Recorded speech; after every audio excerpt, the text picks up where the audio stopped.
The email just landed. You got the interview, and for 3 seconds, you felt a rush of pride. Then the terror set in.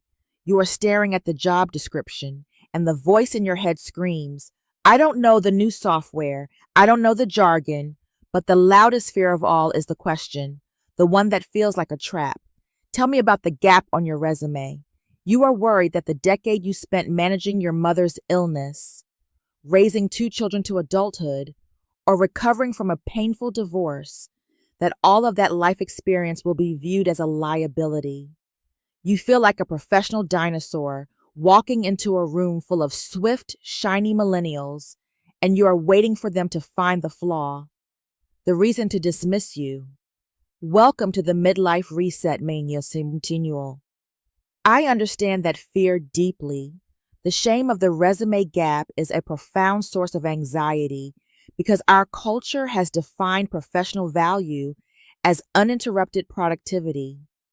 If you paused, if you stepped back, if you focused on anything that wasn't a quarterly report, the system tells you that you are less than, and I am here to tell you that this is the biggest lie that keeps powerful women trapped in silence.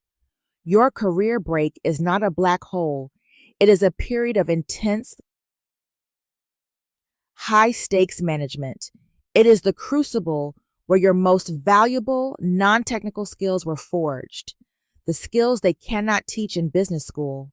Resilience, complex problem-solving, under emotional duress, budget management without resources, advanced dispute resolution. Your problem is not a deficit of skill. It is a deficit of confidence. You have allowed the interviewer's potential judgment to become your own internal narrative. You are walking into the room already apologizing for your life, and the first step to mastering the midlife interview is to stop viewing the gap as an apology and start viewing it as an asset. Let me tell you about Carol. Carol was a former vice president of operations at General Electric. She left her role at 45 to manage a complex family situation. The next time she interviewed was 10 years later. At 55, she went for a director role at a mid-sized tech company in Silicon Valley. She was terrified of the panel interview, which she knew would focus on the gap. Her anxiety manifested physically. Her hands shook. She rehearsed endless apologies. I am so sorry I took time off. I know it looks bad, but I can catch up quickly. She was practically begging for a job. We sat down and performed what I call the gap reframing audit. I asked her, Carol, what was the most complicated project you managed between 45 and 55? She laughed sadly and said, I managed the care of 2 teenagers through college applications. I managed my mother's transition into assisted living, and I managed the insurance family's finances during a major market downturn. I was managing 3 crises simultaneously. I stopped her and told her, Carol, you did not take time off. You served as the chief executive of complex portfolio management for a multi-generational organization. You executed a strategic initiative with zero budget for failure. You mitigated risk for 3 separate entities: the emotional risk of the teenagers, the health risk of the parent, the financial risk of the family portfolio. We took the language of her life and translated it into the language of the boardroom. Her biggest accomplishment wasn't closing a deal at GE. It was navigating 10 years of unpredictable, high-stakes life and surviving it with financial and emotional stability intact. Micro-resolution. The moment Carol saw the words, Chief Executive of Complex Portfolio Management, on her new resume, as she stood taller, she realized she wasn't interviewing for a job she needed.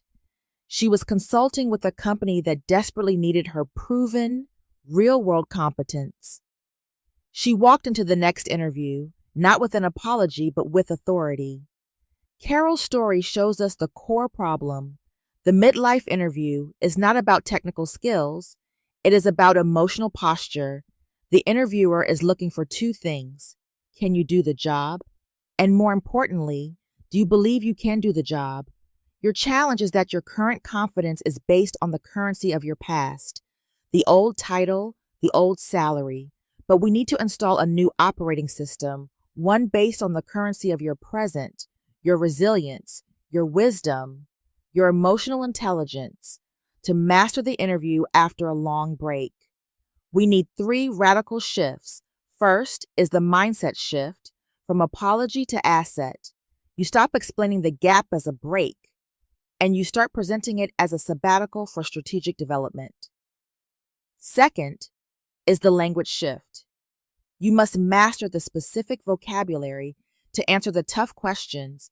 You need scripts that are not defensive, but assertive scripts that turn the "tell me about the gap" question into a brilliant answer about project management. Third is the preparation shift. You have to use the unique advantage of the midlife woman, the ability to quickly identify and solve problems, and use it to prepare for the interview in a way that the younger applicants simply cannot. I'm going to share the exact framework for these three shifts.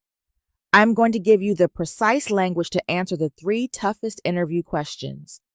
The questions that paralyze most women in your position: the why the gap question, the why, are you up to date on technology question, and the whole, why should we hire you over a younger applicant question. These scripts are not mere words, they are confidence in liquid form. But you must be ready to drop the shame and embrace the true magnitude of your journey. If you are ready to stop begging for permission and start claiming your professional power, if you are ready to walk into that room with the unshakable certainty that you are the best candidate, click that subscribe button right now. Turn on the notifications, because in the next part of this video, we are going to give you the scripts that guarantee your re-entry success.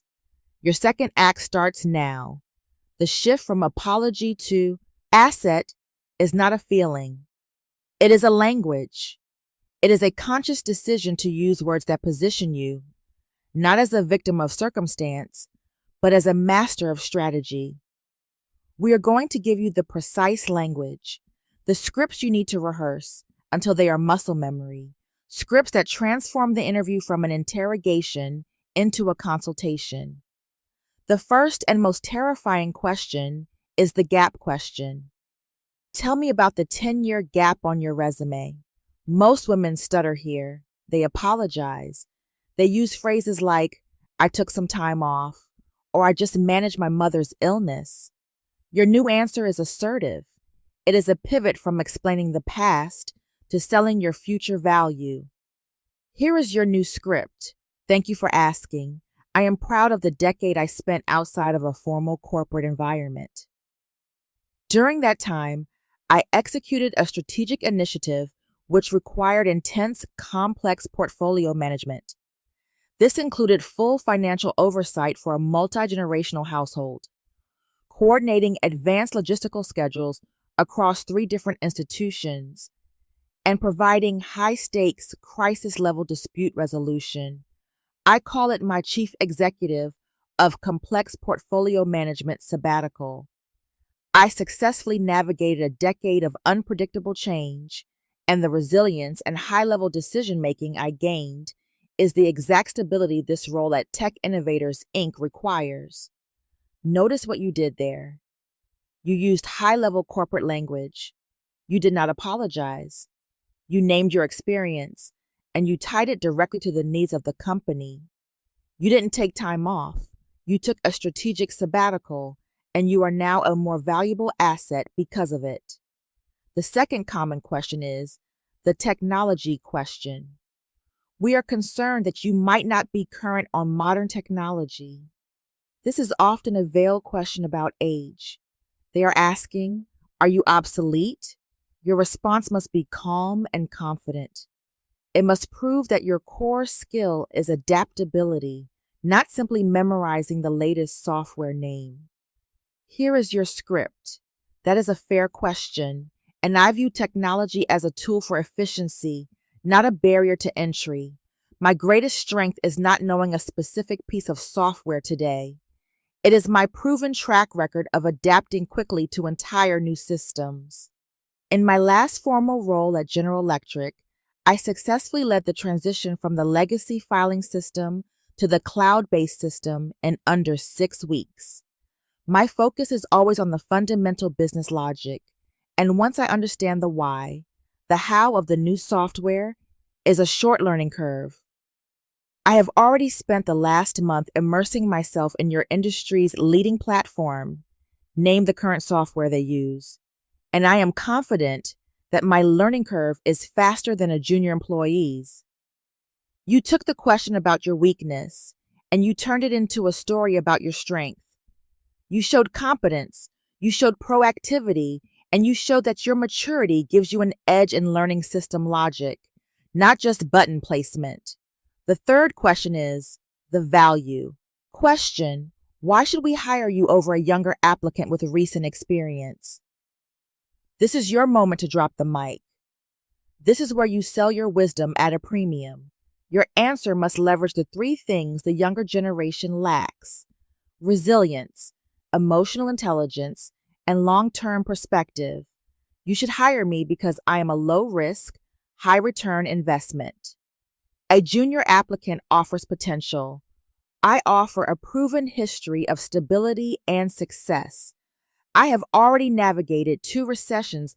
I have managed teams through cultural crises, and I have the emotional intelligence to de-escalate a client issue before it becomes a lawsuit.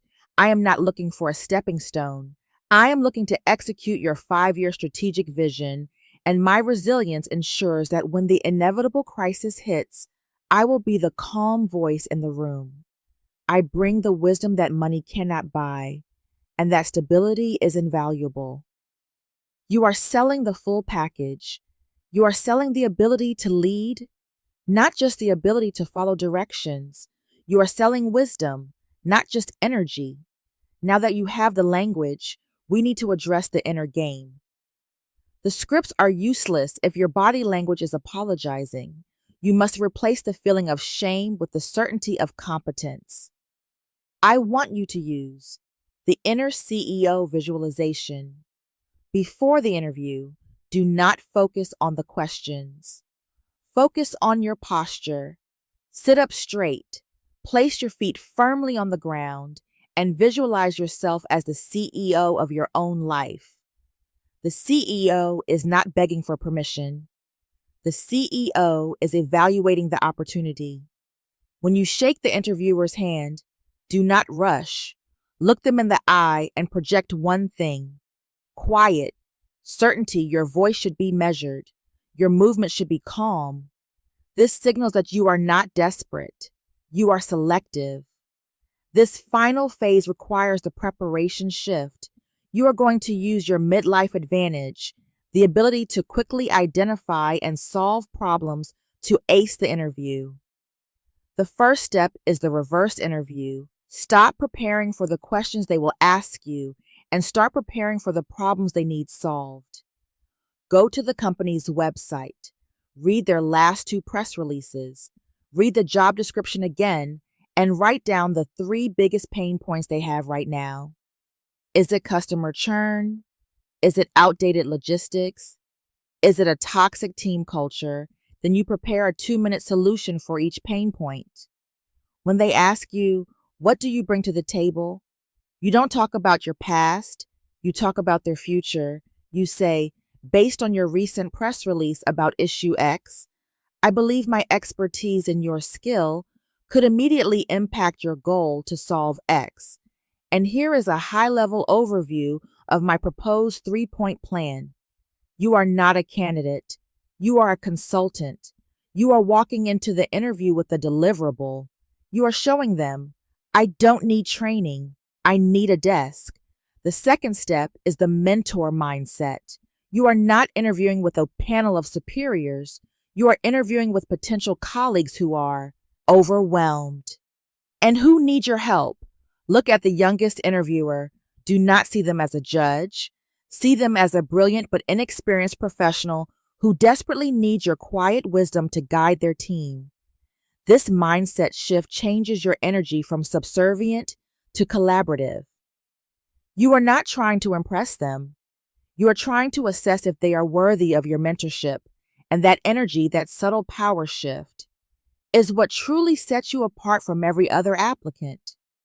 Your career break is not a time of weakness.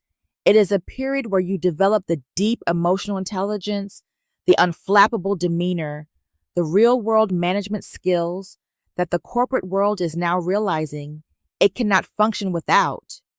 You are not the past. You are the solution to their future. Walk into that room with your head high. You are the most prepared, the most resilient, and the most valuable candidate they will see all week. You are not asking for a chance. You are giving them a chance to hire a true professional, a warrior, a CEO of life. Go, take these scripts, practice them until they are the truth in your bones, and walk into that interview, knowing that you are not just capable, you are the best choice. If this message helped you shed the shame of the gap, if you are ready to claim your power, share this video with a woman who is afraid to try again, and make sure you are subscribed to the Midlife Reset Manual because your second act is your power move. Go get that job.